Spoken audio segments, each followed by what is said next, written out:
जय मसीह की मेरे प्यारे प्रियो, आशा करती हूँ आप सब अच्छे होंगे। प्रभु आप सबको आशीष दे। मेरे प्रियो, आज हम देखेंगे चांदी के कटोरा का रहस्य। उत्पत्ति 44 उसका 12। तब वो ढूंढने लगा और बड़े के बोरे से लेकर छोटे के बोरे तक खोज की और कटोरा बिन्यामीन के बोरे में मिला।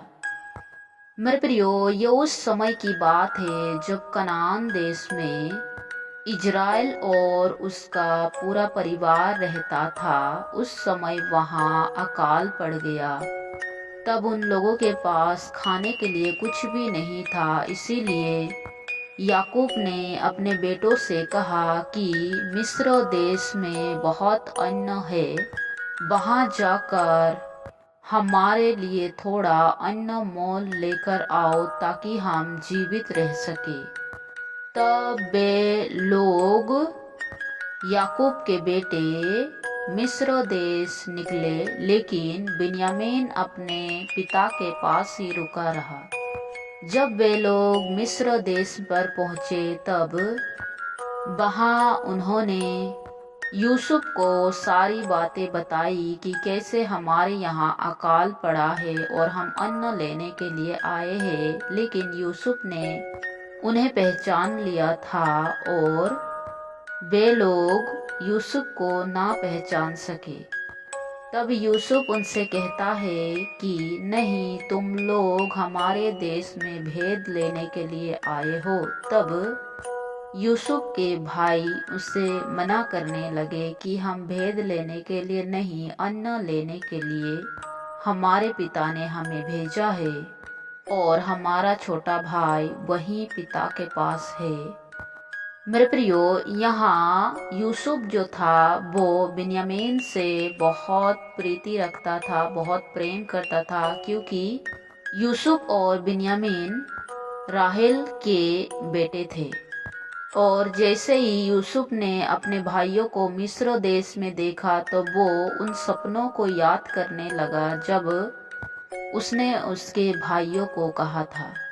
तब यूसुफ ने कहा कि मैं कैसे मान लूँ कि तुम लोग भेदी नहीं हो, तुम लोग भेद लेने वाले नहीं हो। इसीलिए एक जन के यहाँ छोड़कर जाओ और अपने छोटे भाई बिन्यामीन को यहाँ लेकर आओ, तभी मैं विश्वास करूँगा करके। तब वे लोग घर गए और बिन्यामीन को लेकर आए। मेरे प्रियो, जब वे लोग वहाँ से फिर बिन्यामीन के साथ ही वे लोग अपने अपने बोरे लेकर जा रहे थे, तब यूसुफ ने अपने पिता को भी देखने की उत्सुक हुआ। तब उसने अपना दिमाग लगाया और सबके बोरे में से जो छोटा भाई बिन्यामीन था उसके बोरे में चांदी का कटोरा रखवा दिया ताकि वो अपने पिता से भी मिल सके। तब जैसे ही वे लोग रास्ते पर जा रहे थे तब पीछे से यूसुफ ने अपने अधिकारियों से कहा कि जाओ और उन्हें पकड़ो और उनके बोरे चेक करो और कहना कि क्या यो वो वस्तु नहीं जिनमें मेरा स्वामी पीता है। और जैसे ही बिन्यामीन के बोरे से चांदी का कटोरा निकला तब वे लोग चौंक गए कि ये कैसे हो सकता है।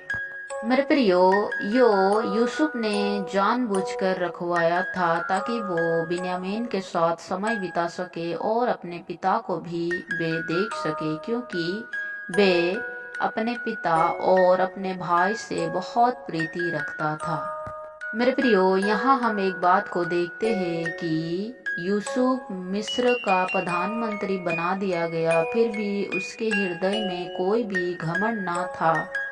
जैसे वो बचपन में अपने भाइयों से प्रीति रखता था, आज भी वैसे ही वो अपने भाई से प्रीति रखता है, क्योंकि यूसुफ परमेश्वर के भय में चलता था।